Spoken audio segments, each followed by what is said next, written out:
आप सब भी उपस्थित हैं, निरंतर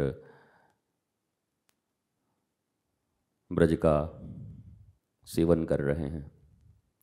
वृंदावन में उपस्थित होकर जिन पवित्र कर्मों को करते हुए हमारे जीवन को उपलब्धि मिलेगी, दुर्लभ मनुष्य शरीर, उसके लिए हम सब घर द्वार छोड़कर यहाँ आए हैं। यहाँ एक ही लक्ष्य हो, भगवान की आराधना और अपने जीवन को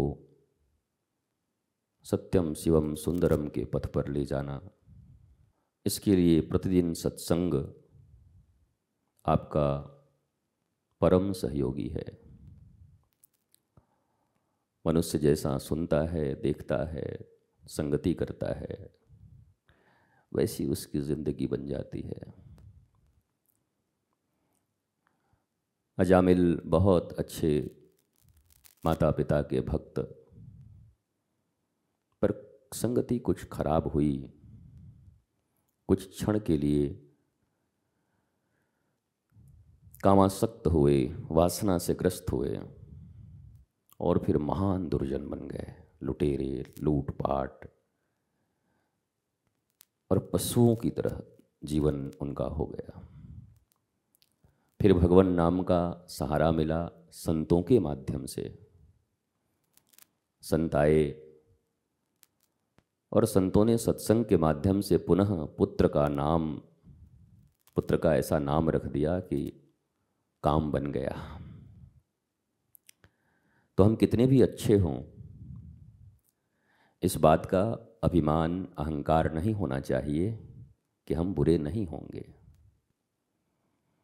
मैं अपने जीवन में ऐसे अच्छे अच्छे लोगों को देखा हूँ जिनकी नाम भक्ति के रूप में ली जाती थी कि भक्ति इनसे सीखो, और मैंने उनका ऐसा पतन देखा इसी जीवन में कुछ ही वर्ष के भीतर कि अब उनका संग भी कर लोगे तो कुसंग हो जाएगा। पर एक ज़माने में कभी वो भक्ताधिराज हुआ करते, उनकी संगति पाके आपका भाव सुधर जाता। इसलिए यहाँ कुछ अस्थाई नहीं है, ये प्रतिक्षण का महाभारत है। यहाँ ऐसी कोई कमाई नहीं है कि कमा गए और बचा रह जाएगा। मंथरा की तरह 1-1.5 मिनट काफ़ी होता है किसी कैकई के बुद्धि को भ्रष्ट करने के लिए, और भगवान राम की अयोध्या को बर्बाद करने के लिए। अयोध्या, अवध्य या अयुध्य, जहाँ युद्ध से जिसको जीता नहीं जा सकता, पर एक मंथरा जीत गई छोटी सी। तो ये जो कुबुद्धि रूपी दुर्जनता है, वो कब आप पर हावी हो जाएगी आपको भी पता नहीं चलता। इसलिए सदैव यहाँ याद रखा करिए कि आप क्यों आए हैं।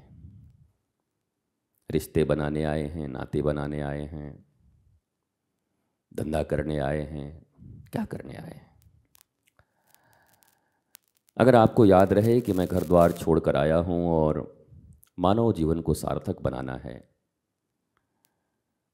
मुझे सतपथ पर चलना है, तो आपके कदम कभी भी गलत राह पे नहीं पड़ सकते। मेरी शुभकामना, शुभेच्छा आप सबों के साथ है। आज का दिन बड़ा पवित्र रहा। ईश्वर का काम है कृपा बरसाना। हमारी पात्रता है कि नहीं है, ये हमारे ऊपर निर्भर होता है। हमारे पात्र में छिद्र हों तो ईश्वर जितना भी बरसे, गुरु जितना भी बरसे, कोई क्या कर सकता है, सब बह जाएगा। कोई बात नहीं, गिर गए हो फिर उठ जाओ। जब गिरने में नहीं सोचे तो उठने में क्यों सोचते हो। सोचना तो गिरते समय चाहिए कि अरे मुझे गिरना नहीं है। लेकिन जब गिरने के समय नहीं सोचा तो उठने के समय क्यों सोचते हो? छोटे से बच्चे की तरह 10 बार गिरेंगे, 10 बार उठेंगे, पर इंतजार मत करना कि कोई उठाएगा, स्वयं उठना पड़ेगा। गुरु का प्रबोध जो उन्होंने दिया है उस हृदय के बैंक में जमा है। समय समय पर उनके स्मृति के एटीएम से, कार्ड से डाल डाल के उस प्रबोध को निकालते रहिए और अपने जीवन को सुंदर बनाते रहिए। सदा तो माँ बाप भी साथ नहीं रहते।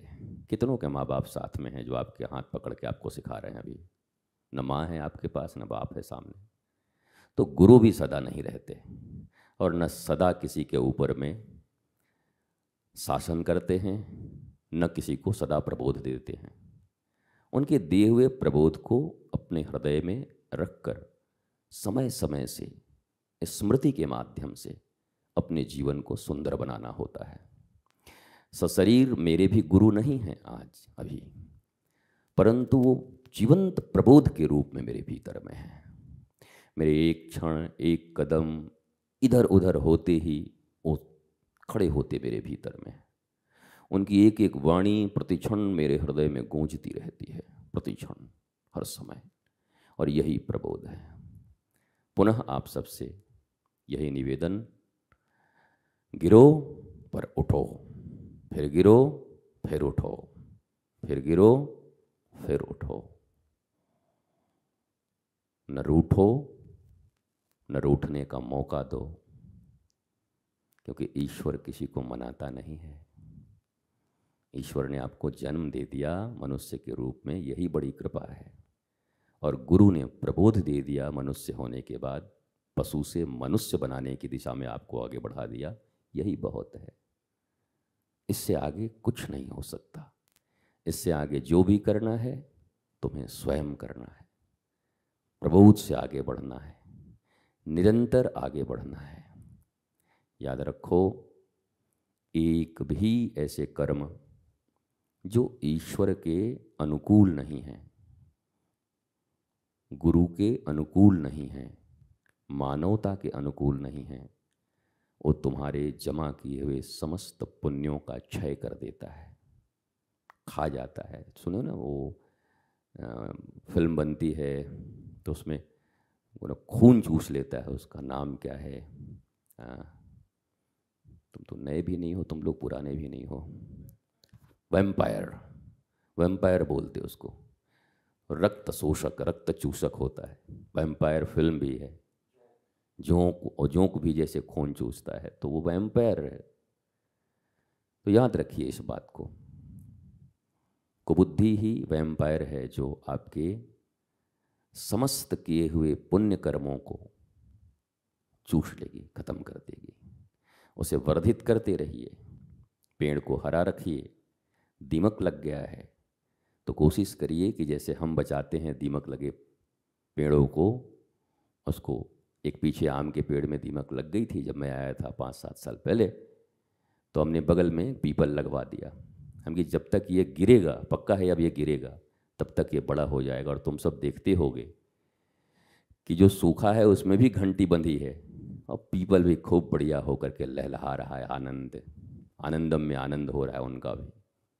ठीक वैसे ही जो पीछे एक और आम है, वहाँ भी हमने एक वट वृक्ष लगवाया, एक नीम वृक्ष लगवाया कि ये जब तक ध्वस्त होगा तब तक ये वट वृक्ष, पीपल और नीम बड़ा हो जाएगा। अब वो आम धीरे धीरे गिर रहा है, दीमक पूरा खा गया, क्योंकि आम के पेड़ हैं इस एरिया में नहीं होते। और उतना ही बड़ा वट वृक्ष हो गया, हरा हरा।